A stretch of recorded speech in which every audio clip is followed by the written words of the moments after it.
Salut à tous, aujourd'hui je voulais vous faire une petite vidéo sur une question qu'un internaute m'a posée il n'y a pas très longtemps et qui revient très fréquemment et qui est: comment se fait-il que tu donnes l'impression de ne jamais forcer lorsque tu fais tes exercices en vidéo?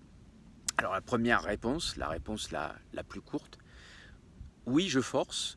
Et la majorité de ce que je peux vous montrer, notamment les exercices aux anneaux, le travail notamment avec certaines kettlebells, certains circuits, n'est absolument pas facile. Simplement, lorsque vous pratiquez les exercices suffisamment longtemps, vous allez développer ce qu'on appelle en fait une forme d'expertise, c'est-à-dire que votre corps va devenir de plus en plus efficace à exécuter le bon geste et donc surtout à limiter l'utilisation de certains muscles et donc par conséquent l'intégration de certaines tensions qui rendent précisément votre mouvement moins fluide que le mien, plus difficile. Ensuite, bien entendu, il y a les niveaux de force que j'ai atteints et qui me permettent, pour un exercice similaire, de donner cette impression en fait de facilité, alors que je continue à forcer sur de nombreux exercices que je peux vous montrer.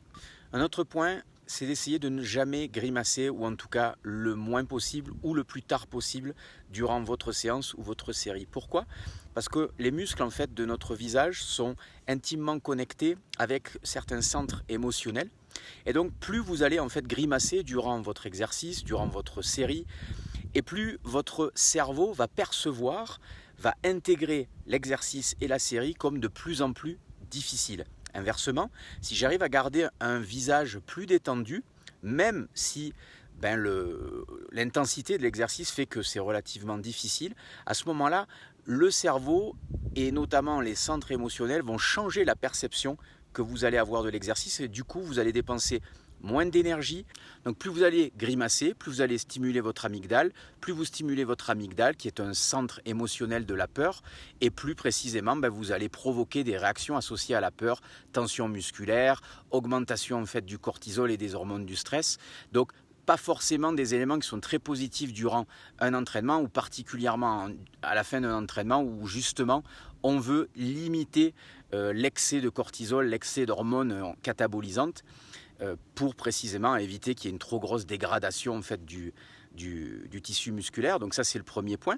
Et le deuxième point, c'est que lorsque vous stimulez trop votre amygdale, qui est déjà fortement stimulée dans la vie de tous les jours, dans notre société moderne, précisément parce qu'on n'est pas fait pour avoir autant de stimulation, donc l'amygdale est toujours un petit peu hyper vigilante, et vous allez renforcer cette hypervigilance de l'amygdale et du coup avoir de la difficulté en dehors de vos séances d'entraînement à vous détendre. Donc en fait votre entraînement devient finalement une source supplémentaire de stress, en tout cas qui est archivé de cette façon-là par votre amygdale. Donc très important de travailler sur cette relation entre le corps et l'esprit durant votre entraînement, en essayant, j'ai bien dit essayer, parce que lorsque vous faites une série par exemple métabolique, du fractionné, ou même lorsque vous soulevez votre corps sur un muscle-up ou n'importe quelle figure ou mouvement très difficile, vous allez automatiquement forcer. Donc qu'il y ait de la tension sur votre visage, c'est normal, surtout si la série est difficile, l'exercice est difficile, le mouvement est difficile, mais évitez le plus possible de grimacer et particulièrement d'associer en plus avec des discours et des dialogues internes négatifs, parce que alors là on a la meilleure formule pour avoir un mauvais archivage en fait de vos séances d'entraînement au niveau de l'amygdale. Et c'est pour ça notamment que certaines personnes vivent certaines séances, anticipent certaines séances avec de la peur. C'est à cause justement de cette hypervigilance de l'amygdale et de ce qui s'est passé durant des séances précédentes, que vous avez archivées dans cette zone du cerveau. Voilà pour cette petite vidéo. Donc 1, je force. 2, évitez le plus possible de grimacer. 3, essayez de garder un état d'esprit le plus positif possible durant vos séances d'entraînement. Encouragez-vous, même de façon interne. Essayez de sourire, essayez de garder cet état d'esprit, on va dire, positif et coopératif entre le cerveau et le corps.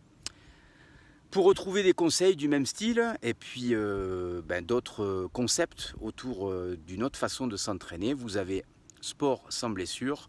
santé et nutrition et bien entendu l'ensemble des programmes MEP. Entraînez-vous bien, récupérez bien et puis à très bientôt pour de nouveaux conseils d'entraînement.